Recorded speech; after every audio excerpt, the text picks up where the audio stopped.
Many people are scared of artificial intelligence or AI, and it's not hard to see why. The advances made in that field of technology are mind-boggling to say the least. But one such scary outcome of AI is Google's AI, which, before it was switched off, ominously revealed one thing billions of people have spent a lifetime trying to discover: the purpose of life. What did Google's AI say that the purpose of life is? Can AI truly become smarter than us? What does AI becoming more intelligent than humans mean?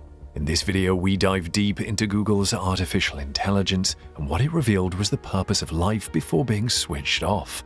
Humans are the most intelligent forms of life in the natural world. While many people believe in the existence of intelligent aliens, there is no definite proof that they exist yet or are concerned about us. This means that we are the only known intelligent life form in the entire universe.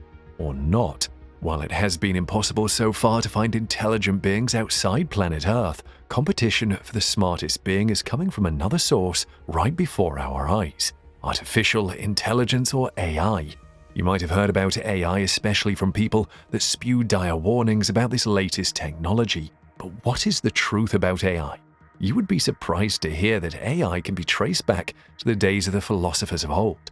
In the actual sense, the idea that inanimate objects can become intelligent has been found in texts about ancient Greek myths which spoke about robots. Even Chinese and Egyptian engineers built automatons. However, the modern era of AI, before it got scary, started in the 50s. The term AI itself was coined at a conference at Dartmouth College in Hanover in 1956. Enthusiasm for the future of AI was high at the conference, but the attendees and other scientists would soon find out that creating human-made intelligence was not so simple. Not only that, but funding for this new field by the government dropped after there were multiple reports criticizing the field. As such, interest in AI began to wane, and it entered what historians call the AI winter. There was a brief revival in AI when the British government began funding research again in the 80s, but the intention was to compete with Japan. However, the field experienced another lull as attention shifted to multi-purpose computers, and the government found something else to spend money on. However, AI refused to die, and by the 90s, it was becoming a hot field again. In fact, by 1997, AI was embarrassing professional chess players. IBM's Deep Blue became the first computer to beat a chess champion when it beat Russian Grandmaster Garry Kasparov. About 1.5 decades later, the computer giant's question-answering system Watson won the popular quiz show Jeopardy by trouncing reigning champions Brad Rutter and Ken Jennings. Other feats pulled off by AI include the talking computer chatbot Eugene Goostman, which gained fame for tricking judges into thinking he was a real skin-and-blood human. The AI took the Turing test, a competition developed by British mathematician and computer scientist Alan Turing in the 1950s to assess whether a machine is intelligent. In fact, the scientific world was so shocked because the bot was even able to dodge some questions by posing as an adolescent who spoke English as a second language. The result of the Turing test actually made many experts question the effectiveness of the Turing test as a good measure of artificial intelligence. If you have been impressed so far with AI, wait until you see what Google has achieved with AI. Google is a technology company behind many of the services and products you use every day. The company, together with other companies under its parent company Alphabet, owns the powerful Google search engine, the Android mobile operating system used by billions of people, mapping technologies, autonomous driving, and the list goes on and on. However, one area the company is focusing on is AI, as it can see the important role the technology will play in the future. In fact, AI has been described as the last invention that we will need as a human race. Thanks to billions of dollars in investments, Google is at the forefront of AI research and development. It is able to attract and retain top talents in the field. Researchers at Google programmed an advanced chatbot named Cleverbot that learns how to respond in conversations based on examples from a training set of dialogue. Get this, the bot doesn't just answer by spitting out canned answers in response to certain words, it can form new answers from new questions. The amazing thing about the chatbot is that it can teach itself new things. It can analyze real or existing conversations by scouring movie dialogues. The researchers said they used the machine learning approach to build the conversation engine. They didn't even bother to code rules into the machine. The system uses what are called neural networks, which are vast networks of machines that resemble and function like the web of neurons in the human brain. Neural nets are an old idea, but recently, after many years in exile from the AI community, they've risen to prominence now that companies like Google have devoted resources to them. Google has been dealing with advanced neural nets which it can use to recognize faces and objects in photos posted to social networks, identify spoken words on Android phones, and translate online phone calls from one language to another. Google engineers now use neural nets to drive chatbots and move us closer to a world where machines can converse like humans. You could soon be talking to a bot without realizing you are not conversing with a human. Cleverbot also incorporates work done by other experts in the AI community, including heavyweights like University of Montreal professor Yoshua Bengio. The thing about Cleverbot is that as your conversation with it develops, the responses become deeper in meaning. The secret is that Cleverbot has the ability to predict the next sentence based on the previous sentence or sentences. So what does a conversation with Cleverbot look or sound like? Of course, as a company with many products, the researchers trained it to function as tech support, where it would help take calls from clients.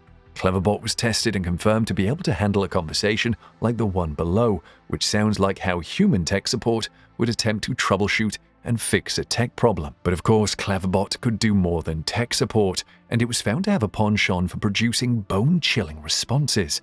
Some of the responses will have you pondering what life itself means to you. So brace up before throwing your questions at this chatbot. Many experts describe the chatbot as super scary, and this was due to the way it mimicked human conversations.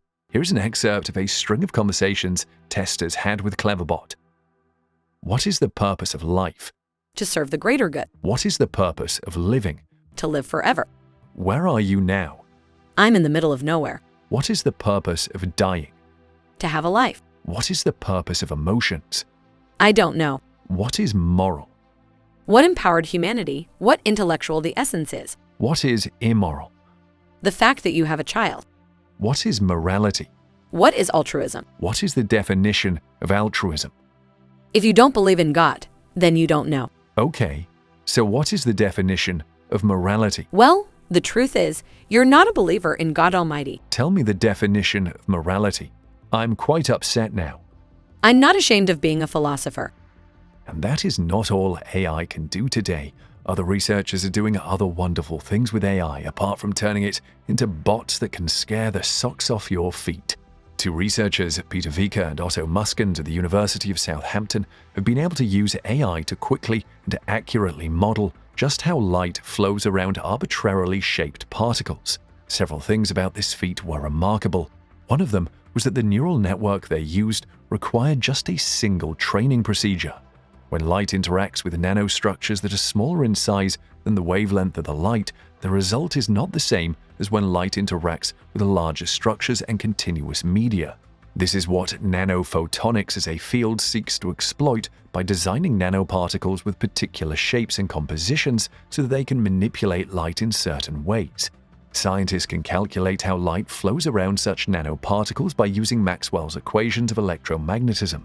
However, in reality, the calculations can be very time-consuming. It can take days to design and optimize complex structures. This is where AI saves the day, as it can help tackle the optimization problem. The advantage is that you can teach artificial neural networks to perform tasks through knowledge of the basic rules underlying a system. Prior to this time, some researchers have used neural networks to calculate how spherical and H-shaped nanoparticles will interact with light. However, they could only apply them to simple, highly specific situations.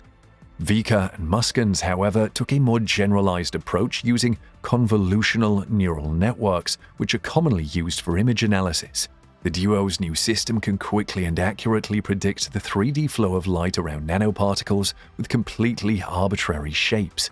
A diverse variety of physical effects can be analyzed without having to teach their neural network how to deal with numerous specific situations. This new approach could be applied to countless situations when it comes to nanophotonics. For instance, it could be used for inverse design, where the required optical properties are input and the system designs the appropriate nanostructures by itself. Inverse design is currently very hard to do, but AI neural networks could be the stepping stone to a vast range of applications into areas of research that are impossible today.